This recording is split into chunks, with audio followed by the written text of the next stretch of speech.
Moi, j'aime beaucoup quand mon pays est mis en avant, que ce soit par les autres Africains qui apprennent notre culture ou notre belle langue qui est le Lingala.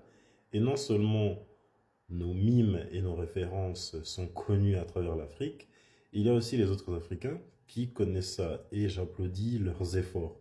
Comme par exemple la référence, la justice de Dieu, il y en a, de Chancel Mbemba, les autres Africains la savent.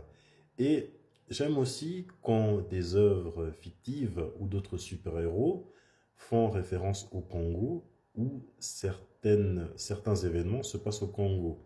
Et moi, je suis un fan de super-héros, de DC Comics et de Marvel, qui sont deux grandes maisons de publication de super-héros. Et l'un d'entre eux, Black Panther, son lieu son lieu d'habitation, le Wakanda, pour moi, ça se passe au Congo. Parce que en- la ressource naturelle principale du Wakanda, c'est le Congo. Et on sait qu'au Congo, c'est le pays d'Afrique qui est connu pour ses ressources naturelles. Et là, je vais parler d'un autre super-héros qui vient du Congo, Tarzan. C'est un fils d'aristocrate britannique qui avait débarqué en Afrique de l'Ouest et suite à une mutinerie, le papa de Tarzan s'est fait tuer par un chef de responsable de gorilles et Tarzan a été recueilli par une femelle guenant, Kala. Il a grandi principalement avec des animaux. Bon, l'histoire de Tarzan, souvent ça se passe en Afrique de l'Ouest et aussi au Congo. Et il y a le film Tarzan que moi j'ai beaucoup apprécié, qui était sorti en 2016, sauf que ça n'a pas été tourné au Congo. Les scènes ont été tournées entre le Cameroun et le Gabon, si je dis juste. Film Tarzan sorti le 1er juillet 2016 et au niveau de la distribution, on verra beaucoup d'acteurs qu'on voit régulièrement ou avec lesquels on a grandi.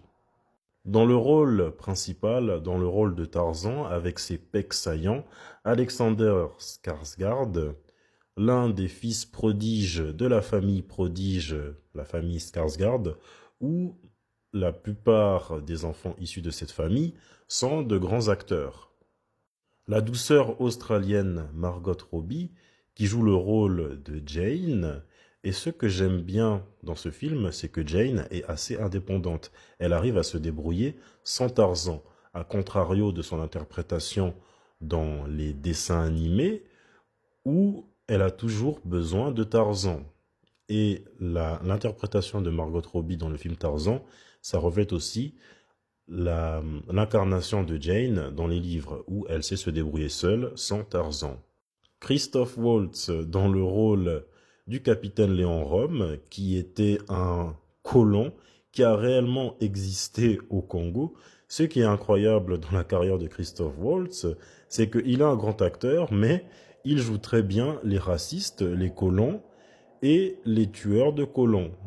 Dans Inglorious Bastards, il joue Hans Landa, un raciste phénoménal, un raciste allemand. Dans Django Unchained, il joue encore un Allemand, mais plus héroïque, Dr. King Schultz, un chasseur de primes et tueur de racistes, si il en a l'occasion bien sûr. Et dans Tarzan, il joue le capitaine Léon Rome, qui est un raciste. Les tentants Christoph Waltz ainsi que Samuel L. Jackson, qui s'étaient les deux croisés dans Django Unchained, ils se croisent à nouveau dans le film Tarzan, là où Samuel L. Jackson joue George Washington Williams. Et tout comme Léon Rome, interprété par Christoph Waltz, George Washington Williams a réellement existé. George Washington Williams, un très grand personnage, pasteur chrétien, il était un pasteur chrétien baptiste, avocat et historien américain. Il est connu pour être le premier à avoir dressé une histoire scientifique sur les Afro-Américains. Il est entre autres connu pour avoir écrit une lettre à Léopold II où il condamnait l'oppression coloniale que subissaient les populations congolaises. Dans le rôle de l'antagoniste, Jimon Hounsou, qui représente l'Afrique à l'international parce que le tonton, il est béninois et il représente l'Afrique à l'international. Il interprète Bonga, l'ennemi de Tarzan. Même si le film n'a pas été tourné au Congo, les personnages parlent un petit peu en lingala. Il me semble qu'il n'y a que Jane qui parle en lingala.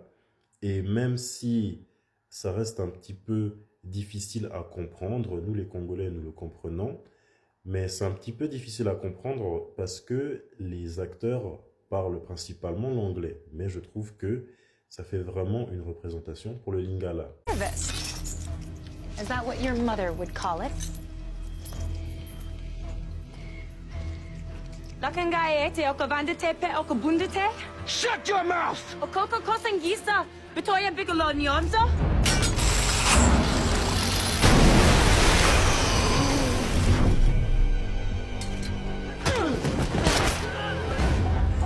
Comme j'ai pu le dire dans ce film, Jane, elle se débrouille seule, sans Tarzan, comme son interprétation dans les premières œuvres, dans les premiers livres de Tarzan.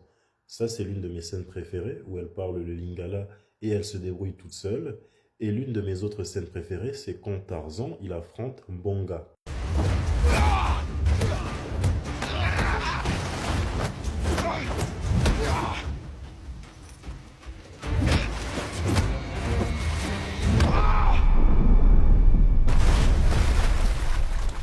Le film a aussi reçu une vague de critiques parce que la force de Tarzan était jugée comme trop herculéenne. Mais je veux dire, Tarzan est beaucoup connu pour ses prouesses physiques et athlétiques.